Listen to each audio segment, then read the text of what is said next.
ไปบ้านนี้ไปล้างรถมีไทยเวียงจันทร์พาไปมื้อนี้ ผู้ใดก็ ไทยเวียงจันทร์ สบายดีพี่น้องสบายดี โอ้ยตายแล้วมาฮอดเวียงจันทร์แล้วก็ยังมาเจอคนไทยโตอีกโอ้ ไปใส่ก็ยังบ่วิดเดียวคือเก่า โวิดเดียวคือเก่าเอาจังได๋ จะ ก็ ทินเนาะจะทิน ขอบใจหลายๆที่ทักทายมาโอ้ว่ามาแล้วก็มาเนาะมาหากัน3-40ลักก็ยังม่วนมานี่บ่ตอนนี้กำลังหาบ่อนล้างรถพี่น้องเอ้ย เป็นปั๊มน้ำมัน คาแคนี่บ่คาแคนี่ใส่เนาะนครหลวงยังจัดมาคาแค เมืองมันจะแบบนั้นเลยปืนเนาะ เดี๋ยวมันก็จะมีหน่อยนะดูราคามันจะแพงขึ้นแล้วเนาะ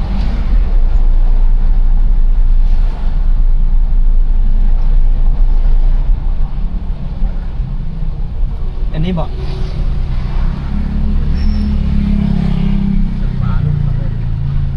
กลัวตลอดมันมั้งเดี๋ยวหัวก็จะหัวได้เดี๋ยวมาอยู่ก่อนค่อย3 มื้อล่ะแล้วต้องหูว่าเขาแซงกันแบบที่ได้บอก ใส่เมืองนี่ก็จะ เกือบมัดเข้าไปกิน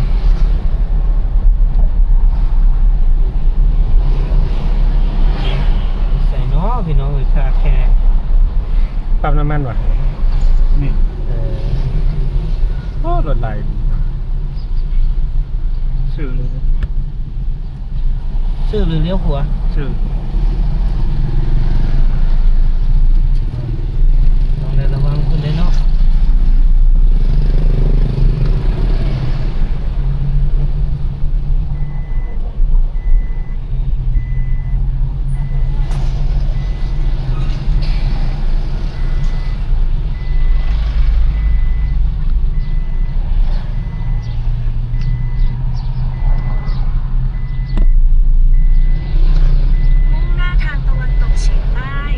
เนาะมีแนวนั้นอยู่เนาะถามซิริแล้ว ชื่ออะไรนะคือปั๊มแถวคือบุกไก่ไปเลยคนมามันคนละทาง จอดถูกได้ได้นี่เนาะ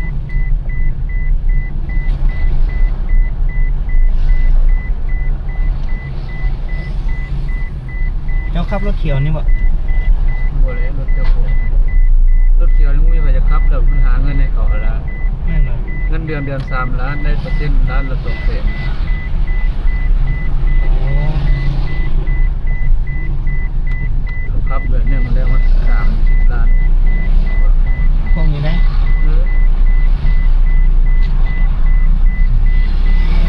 โอ้แม่นกว่าถามเด้อ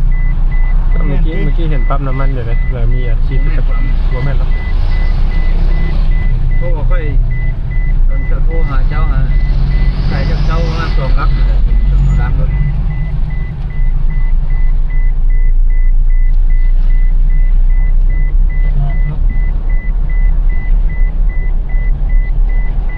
เมื่อวานนี่คนไม่ได้มีในหัว เป็นน้ำข่อยมามันบอก เขายังงอมปีใหม่นี่ ข่อยมาแล้วแหละคือคืนแล้วมันบอก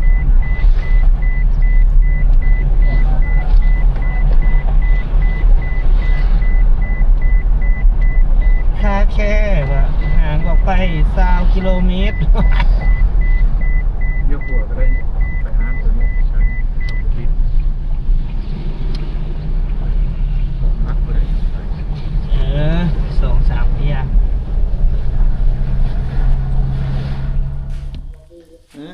ไปคือบุเฮาฮะหัวน้อยๆนี่ฮะคือบุเฮาเอาอีก3 ตัวนี่มาไปนอนไปนอนพุ่นไปนอนขึ้นไปขึ้นบนขึ้นไปขึ้นไปพุ่นเห็นบ่มือขึ้นแล้วพุ่นโอ้ยเอาสบายดีพี่น้องก็อยู่ที่นครหลวงเวียงจันทร์เนาะตอนเช้านี่ก็กินข้าวกินน้ำเสร็จสิ้นเป็นที่เรียบร้อยมื้อนี้ เดี๋ยวเฮาสิไปเลาะทางใดเดี๋ยวเฮาสิเอิ้นรถเอิ้นล่างจังไดอยู่นครหลวงจันทน์เดี๋ยวเฮาเบิ่งนำกันเนาะนี่แหละบริการรถที่เพิ่นบริการอยู่นครหลวงจันทน์เนาะ บริการดีเลย บริการดีนี่เอิ้นใส่เอิ้นหาได้เด้อพี่น้องเด้อ2คันนี่แหละสีขาวๆนี่แหละมีจักคันอันสีขาวๆนี่ 2 มีแต่2คันนี่บ่ ผู้หลายเลย หลายบ่ ก้อนหลวงพิเศษและ2คันนี่แหละ โอ้พิเศษนี่เด้อนี่เอาสบายดีบ่มุกสบายดี สบายดี โลกมันกลม แม่นๆ เจ้าสิหนีไปใส่ค่อยก็นํหา300กว่าโลพี่น้องเอ้ย นํมา ยังมาหาเดียวคือเก่า เพิ่นมาเปลี่ยนอาชีพใหม่ก็เลย อยากมาใช้บริการเบิ่งการบริการของเพิ่นตอนนี้มาเฮ็ดหยังตอนนี้ อยู่นครหลวงจันทน์ มาขับรถแท็กซี่พี่น้อง รับ ส่งผู้โด รับ ยสา ส่ง ร คนโดยสาร ใครสนใจก็นี่คือเห็นนี่แหละ สนใจหยังสนใจคนหรือบ ริการ ถ้าเป็นหมอนวดนํบ่ ได้ ได้อีก เอาจังใดก็อุดหนุนเพื่อนพี่น้องนครหลวงเวียงจันทน์ถ้าท่านไหนที่อยากไปทางใดก็ทักไปที่เบอร์เพิ่นได้เนาะ เบอร์913 491 74 9134914เอาจังใดก็ทักมาเด้อไผมานครหลวงเวียงจันทน์หับไก่บ่ว่ากัน ให้ไปฮับอยู่คิวรถบ่หรือว่าคิวรถเมล์สายใต้สายเหนือหรือว่าอิหยังคิวรถไฟสถานีรถไฟเนาะสถานีรถไฟ ครับ ลาว ได้บริการดี ลาวจีนเวียงจันทน์ บริการดีถ้าผู้สาวก็สิแถมหอมแก้มให้นํ ได้ เอาอยู่กับเบ้าสุขสันต์ทางนั้นเนาะมื้อนี้ก็เดี๋ยวทางเฮาสิไปทางใดก็ติดตามเบิ่งนำกันพี่น้องไปเดินทางไปหอพิพิธภัณฑ์พี่น้องหลังจากที่พวกเฮาเบ้าเตียงก็เข้าไปเยี่ยมยามน้องเพิ่นเนาะก็อัปเดตอาการน้องที่อยู่ในห้องหมอก็ถือว่าได้รับการเปลี่ยนแปลงวันแรกเนาะอาการเพิ่นก็มันก็ยังคงที่คือเก่าแหละเนาะเพราะว่าหาก็เริ่มมื้อนี้เนาะแต่หลังจากที่ได้รับยาเข้าไปแล้วน้องเพิ่นก็มีอาการไอหลายขึ้นเนาะนี่ก็น่าจะเป็นผลพลอยของยาที่รักษาโรคดังกล่าวหั่นเป็นมือน้ำพิษเนาะแต่ว่าโดยรวมเพิ่นก็ยังบ่ทันได้รู้ว่าเป็นพยาธิหยังจะรักษาแบบใดหรือว่าจะรักษาใช้ระยะเวลาในการรักษาดนปานใดอันนี้ก็ยังบ่แพทย์เพิ่นยังบ่ทันได้ระบุมาเนาะพี่น้องเนาะเดี๋ยวถ้าเฮาก็เตรียมเดินทางไปหอพิพิธภัณฑ์บ่าวมุกเพิ่นพาไปมื้อนี้ สบายดีพี่น้อง เส้นทางจากถ้าเฮาไล่จากเป็นอีหยังจากวงเวียนหยังเนาะวงเวียนนั่นดอนนูนวงเวียนดอนนูนนี่เฮาไปทางไหนนี่ จักกระวง ยังบ่ฮู้เนาะฮู้แต่ว่า มันเกิด ฮู้แต่ว่า สันนิษฐาน ฮู้แต่ว่ามีเฮาปักหมุดได้เลยแม่นบ่ ประมาณจักหลักตรงเย็นมาประมาณ 4-5 ลักนั่นแหละ โอ้บ้านเกินนี่บ้านเกินลาดควายดงโดกไปซื้อนี่บ้านเกินเนาะทุรคมเขาจะไปเส้นทางนี้พี่น้องเดี๋ยวจังใดบ่เตียงก็สิ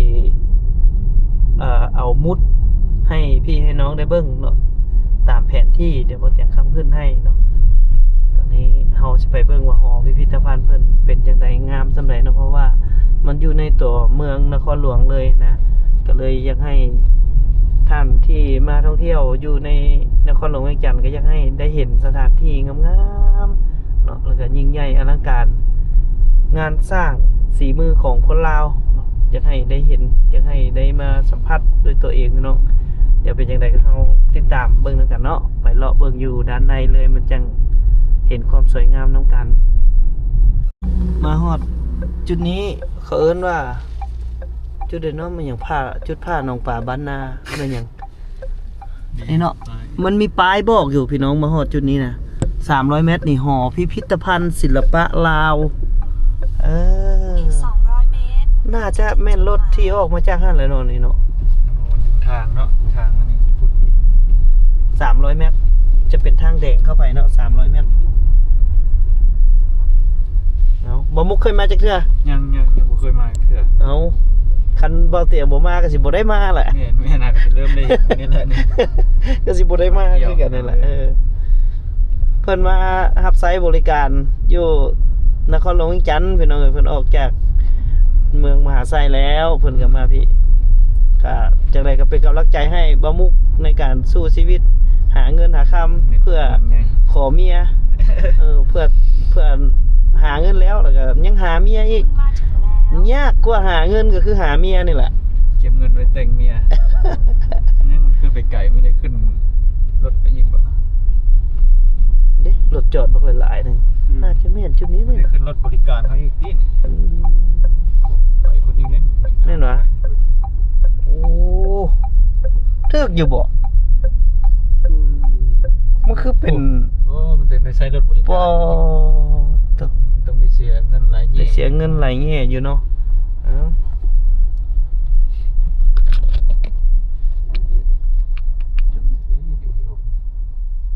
จอดบนแดดแล้วมันสิห่ม เขาผิดแล้วเหรอ เลาะไปจะเอาบ่ทันเขาแล้วโอ้รถมาหลายอีหลีต้องได้ซื้อปีก่อนที่นี่น่ะ แม่แม่ โอ้ รถนักท่องเที่ยวเขามาหลายเคยบ่เคยมาเถื่อน บ่เห็นบ่ฮู้ซ้ำมันบ่เอาเดี๋ยวเบิ่งแล้วกันว่าปีเขาเท่าไหร่ จุดสูงผู้สาวนี่แหละไปจอดรถกันเนาะ รถแท็กซี่เขาเบิดแล้วนี่สีขาวปลายขาวเนี่ยประมาณ ฮอดแล้วพี่น้องนี่ไปเฮากินข้าวก่อนเนาะบ่าวสุกเนาะเฮากินข้าวกินเฟอก่อนเนาะ 13 โมงใกล้ๆฮอด1 โมง กลางฮอด1 โมงละเอาขอขอบใจเด้อนี่ขอบใจทั้งเจ้าของรถเพิ่นเด้อนี่ มา ทะเบียนกำแพงนครกอนี่กอดเอาวะเอากดเอา กอบกวยเอา8151ที่รับใช้บริการพวกเฮามื้อนี้คนงามๆทึกใจแม่นบริการฟรีสำหรับคนที่หน้าตาดีๆแน่นี่บริการฟรีพุ่นเนาะบ่มุกเดี๋ยวเฮากินเฟอกันเนาะบ่มุกเนาะกินเฟอกินข้าวเปียกก่อน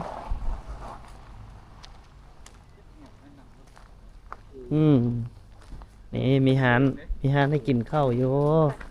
พอได้กินข้าวกินน้ำอยู่เอาสั่งเบิ่งดูไปยากหยัง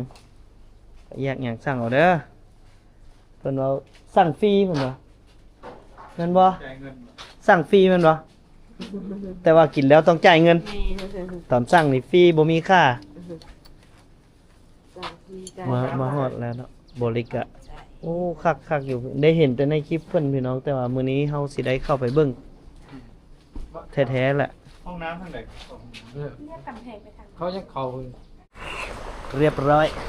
ไปอุ้ยเบิ่งรถไหมรถเมย์ไหมเข้าออกอยู่ไปสิเบิดมือพี่น้องเอ้ยว้าแบ่งจากลูกค้าจากรถเมย์ลงมาหารเฮาเนาะรถละจัก5 คนเนาะสำนี้ก็โอเคแหละโอ้แซ่บเฟอหารเพิ่นเฟอท้องลายพี่น้อง เฟอขาลายก็มีหารเดี๋ยวนี่แหละตั้งอยู่ทางเข้าเนาะก็อย่าลืมมาเที่ยวนี่ก็มาแวะน้องเบิ่งมาแวะชิมเพิ่นหิวฝากท้องน้ำเพิ่นได้เดี๋ยวเราไปเบิ่งว่าค่าใช้จ่ายอยู่ทางในหั่นมันสิเท่าใดคนลาวเฮาเท่าใดเนาะเดี๋ยวเราซื้อปีก่อนนะสิถึกเท่าไหร่เราเป็นนักศึกษาเลยก็นักเรียน50,000ขอเป็นนักเรียนเดี๋ยวซื้อปีครับซื้อปีแล้วก็จะเข้าไปนะ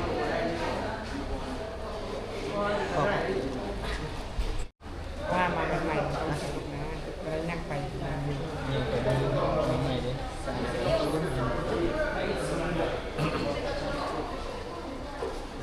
สิจับเขตอะไรนะเขต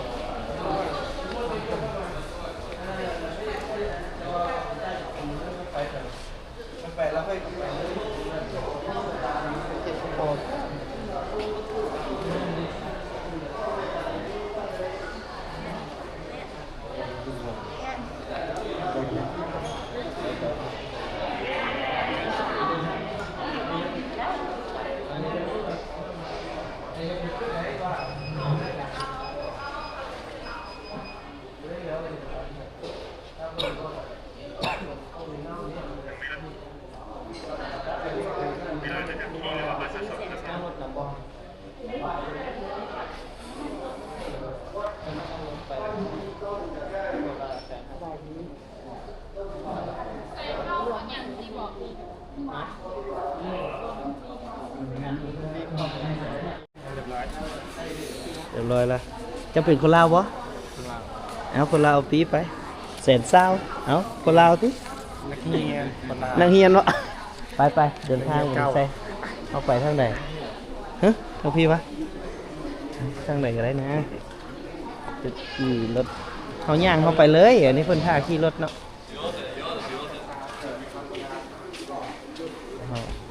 คนต่างประเทศ150,000 กีบโดยย่างได้บ่ย่างไปส่งก็ได้บ่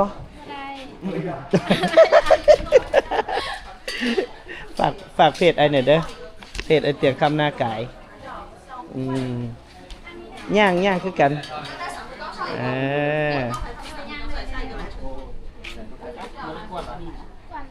กวนแล้วเบิ่งแล้วเห็นกล้องอะไรแห้งอายไปเขาย่างไปกินลมชมวิวพี่น้องเลยครับเป็นอยู่ที่รถนี่นะคนละ30,000เลยพี่น้องถ้าว่าอยากขี่รถก็ได้คนละ30,000แต่บ่าวสุกลงคำเห็นว่าขอย่างไปเบิ่งวิวก็บ่ได้ไก่เนาะจังหั่นนึงย่างกะลาอยู่ เพิ่นย่างก็หลายอยู่แต่30,000นั่นแหละได้อยู่เจ้าเป็นพระเอกเคยรถมื้อนี้น่ะ พวกอันนี้มันเพิ่นเอิ้น น้องซะ ชะบ้านเฮานี่แหละ น้องซะบ้านเฮานี่แหละ ใหญ่โตขนาดเลย แต่ว่าเพิ่นไปเฮ็ดอยู่พุ่นเนาะโอ้ครับไปเบิ่งหอพิพิธภัณฑ์พี่น้องโอ้เอาบรรยากาศเราต้องเก็บภาพให้คุ้มเด้อเออแต่ก่อนรถน่าจะแล่นเข้าเลยโอ้พี่น้องเอาอย่างไรก็เป็นกำลังใจได้มานครหลวงเวียงจันทร์ทั้งที่ก็ต้องได้แวะได้ลิ้นได้เที่ยวสถานที่ต่างๆที่สำคัญของนครหลวงเวียงจันทร์เนาะถ้าท่านใดที่ได้มาก็ลองมาเบิ่งพี่น้องบ่เตียงก็บ่ทันได้เคยเข้าจักเทื่อก็ลองมาครั้งแรกเนาะเดี๋ยวติดตามเบิ่งนำกันว่าความยิ่งใหญ่อลังการความสวยงามสิซ้ำใดติดตามเบิ่งพี่น้องบัดนี้ได้เวลาช่วงเวลาที่สำคัญละ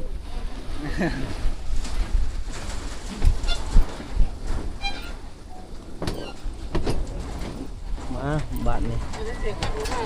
เจ้าโดยโอ้ได้เบิ่งอยู่บ่แม่นโอ้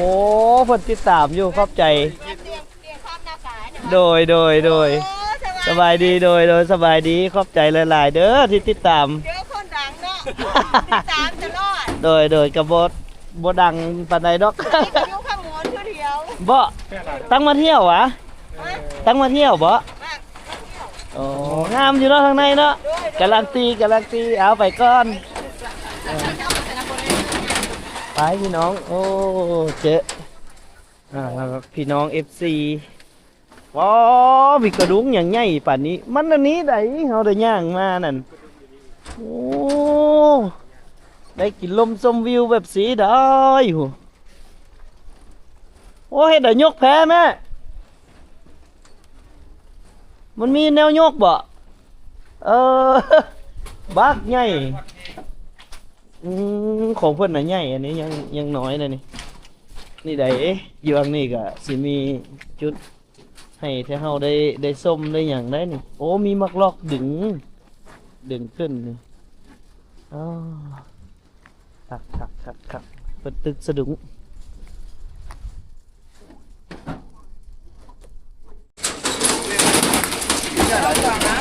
ที่เห็นนี่คือนักท่องเที่ยวจีนทั้งหมดเลยพี่น้องเห็นรถเมล์ที่เอานักท่องเที่ยวมาป้าหลายแท้พี่น้องเลยเป็นเบาเตียงนั่งอยู่นี่เป็น10 กว่าคันรถละที่เห็นเพิ่นเดินทางเข้ามาเนาะ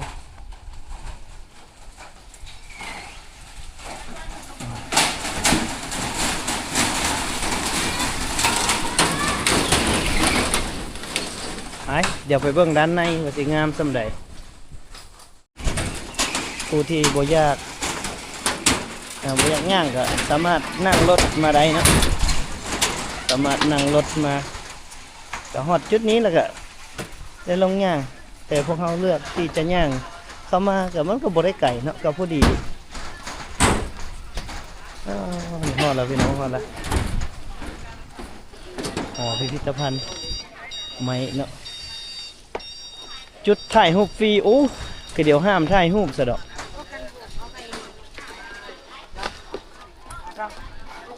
โอ้คิดว่าเพิ่นห้ามถ่ายรูปที่จริงเพิ่นว่าถ่ายรูปฟรีอืมโอ้อ่านเบิ่งคิดว่าห้ามถ่ายรูปซะดอกถ่ายรูปได้เนาะไปพี่น้องนี่ฮอดแล้วโอ้จุดนี้ก็สิเป็นจุดบริการถ่ายรูปฟรีถ่ายแล้วจ่ายเงินโอ้งามหลายเอ้าเดี๋ยวทางในสิงามส่ำใดติดตามมันกัน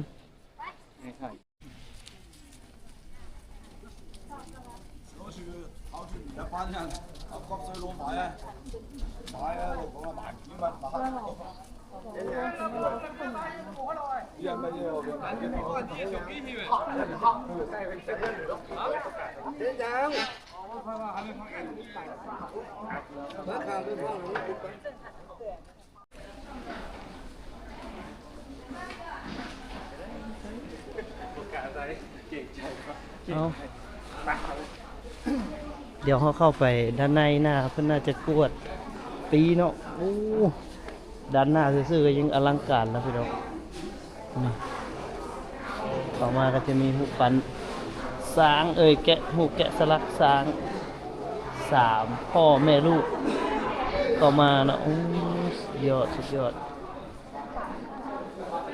บรรยากาศเลยไป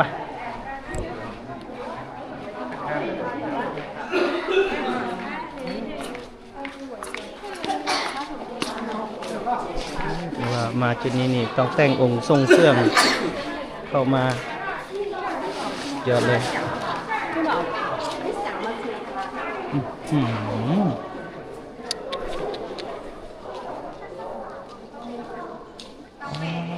ตก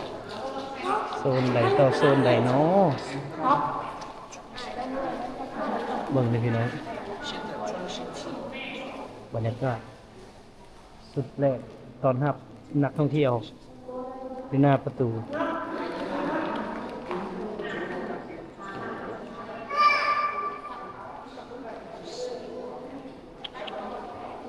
นี่คือชุดแรกเลยแม่นจะมีหูบช้างตอนรับเนาะ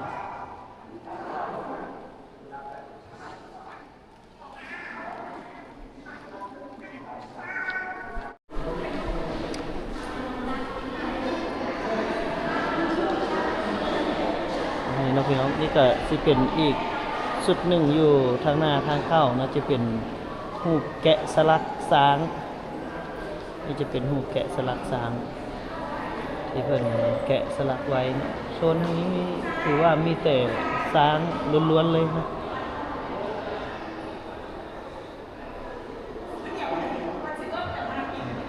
ช้าง